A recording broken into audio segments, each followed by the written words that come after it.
Hello viewers, আসসালামু আলাইকুম। সবাইকে শুভ সকাল। আজকে সকাল সকাল চলে আসলাম মুরগিগুলাকে খাবার দেওয়ার জন্য। মুরগিগুলা অনেক ক্ষুধার্ত। খামারের দরজা খোলার সাথে সাথে সব কয়টা মুরগি দুয়ারের কাছে চলে এসেছে। তো আর দেরি না করে মুরগিগুলাকে খাবার দেই।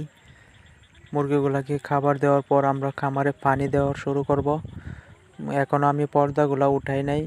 সকাল সকাল খাবার নিয়ে চলে আসলাম খামারে। তো খাবার দেওয়ার পর, পানি দেওয়ার পর তারপর আমি পর্দাগুলো ওঠাবো, লাইটগুলো বন্ধ করব। মাশাআল্লাহ, মুরগিগুলো অনেক সুন্দর ছোটাছুটি করে খাওয়া দাওয়া করছে। আমাদের খামারের মুরগিগুলোর জন্য প্রতিদিন 12 কেজি করে খাদ্যের প্রয়োজন পড়ে। তো আমরা 6 কেজি খাদ্য সকালে দিই, কেজি খাদ্য রাতে দেই। দেখি মুরগিগুলা ডিম পারলো কিনা। মাশাআল্লাহ, মুরগিগুলা ডিম পেড়েছে।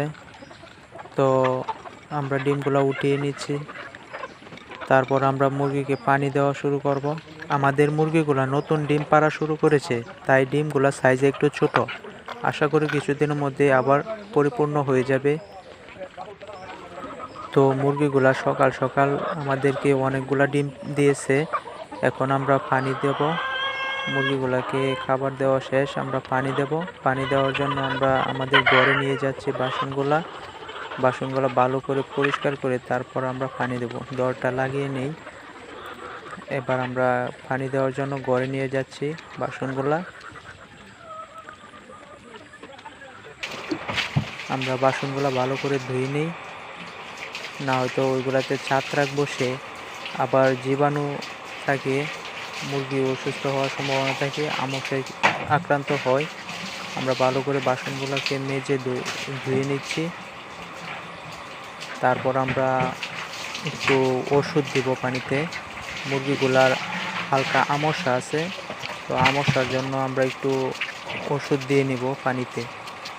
তার আগে বাসনগুলোকে ভালো করে ধুয়ে নিচ্ছি। ছত্রাকগুলা যদি না যায় তাহলে মুরগির আমশা কখনোই ভালো হবে না, বরং আরও রক্ত আমশা হয়ে যাওয়ার সম্ভাবনা থাকবে। তো আমরা পরিমাণ মতো 10 লিটার পানি ভরে নিব। 10 লিটার পানি আমাদের মুরগিগুলা সারাদিন চলে যায়, রাতে আবার দিতে হয়। তো আমরা এখন ওষুধ মেশাবো, 2টি ওষুধ মিক্সড করব। আমরা ওষুধগুলোকে ভালো করে গুলিয়ে তারপর আমরা ট্যাঙ্কিতে ভরব। ওষুধগুলা গুলিয়ে নিচ্ছি। 10 ml করে 20 ml ওষুধ দিতে হয়।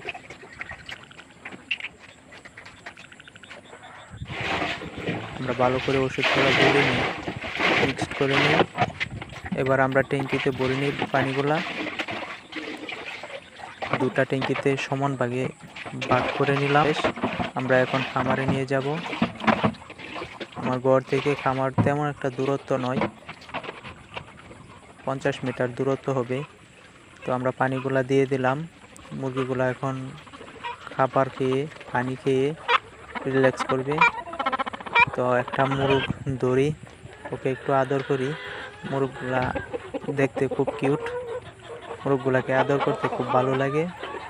আমি প্রতিদিনই একটাকে ধরে ওদেরকে আদর করি। আপনাদের কারো যদি টাইগার মুরগির বীজ ডিম অথবা বাচ্চা লাগে তাহলে অবশ্যই আমাদের সাথে যোগাযোগ করবেন। মোবাইল 01788699103 এই নাম্বারে কল করে বিস্তারিত জেনে নেবেন।